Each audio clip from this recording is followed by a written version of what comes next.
What's up YouTube? TechShot87. Today we're going to be doing another concealed carry video, and this is my 5 biggest tips for new concealed carriers just coming in, and some things to think about maybe before you get your permit. So hopefully you guys enjoy this video. If you do, make sure to hit that thumbs up button and subscribe, and let's go ahead and get started. I got my brand new AR-15 and I got some notes, so let's go ahead and get started. The first one is going to be mindset. Now this is something that a lot of people talk about, but this is very important, and this list is in order from my most important to least important. And basically mindset, you know, depending on your laws and when you can actually start concealed carrying, just because you're old enough to own and carry a gun may not make it the best choice for you at that time.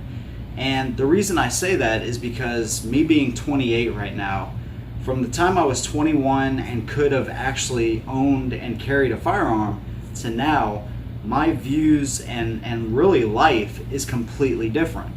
Now things like, you know, having kids and going through jobs and that kind of thing can really have an impact, and the ups and downs can really change you as a person, and I can tell you this personally. So if you're somebody that, you know, and this is no offense to you, if you're young and you want to have fun, that's great. But if you're somebody that goes out, goes to the bars, gets in fights, confrontational, somebody that's angry, it may not be the best decision for you to go out and just get a gun right now. Now you want to be able to protect yourself and your family, there's no doubt about that. But carrying a gun on you at a very young age, because in your mind you think you're an adult, I'm telling you, from 21 to 28, it's a huge difference. So you know you better than anybody, so make sure you really think about it and make sure that you are in the right mindset before you strap up. The second one is going to be training and practice.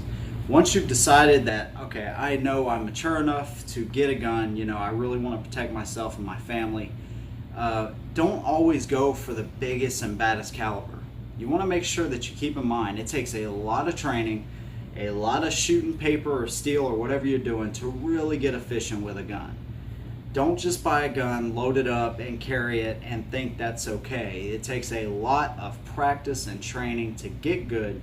Make sure you get a gun with an ammo that you can afford. Like I said, thousands of rounds that you will shoot before you start to, now I'm not going to say it can hit the broadside of a barn, but before you really get efficient with your firearm. So make sure that you invest the time to train, practice, whatever you need to do to get good.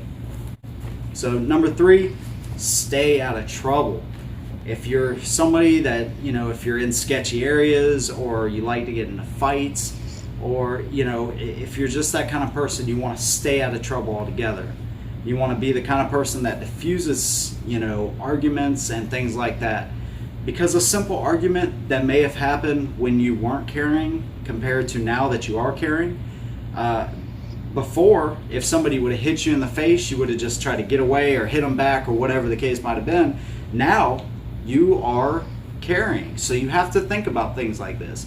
So do your best, stay out of trouble.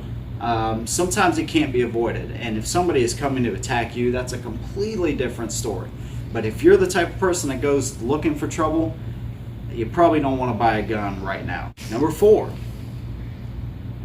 This is a big one and something that a lot of people don't talk about. We just did a video on this. Concealed carry insurance. Get insurance for yourself. It's so cheap. You'll have somebody right there on your side. Self-defense shootings cost a lot of money with lawyer fees and all this kind of stuff. Don't be the type of person, you were just trying to protect your family. Don't become bankrupt just because you didn't want to insure yourself. Get the insurance, so if you ever need it, you have somebody there to back you up. And number 5 is the actual handgun / holster. There's a lot of videos, a lot of the ones that we have on our channel and other similar channels, to where you can get an idea of what these guns are, the sizes, and how they shoot. Better yet, go to a range, put the gun in your hand, put some rounds through that gun.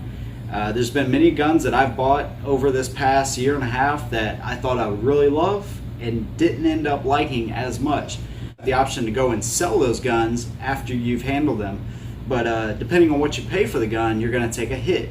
So make sure you watch videos, go to the range, put the guns in your hand, and it'll make it a lot easier whenever you go get time to actually choose a concealed carry firearm.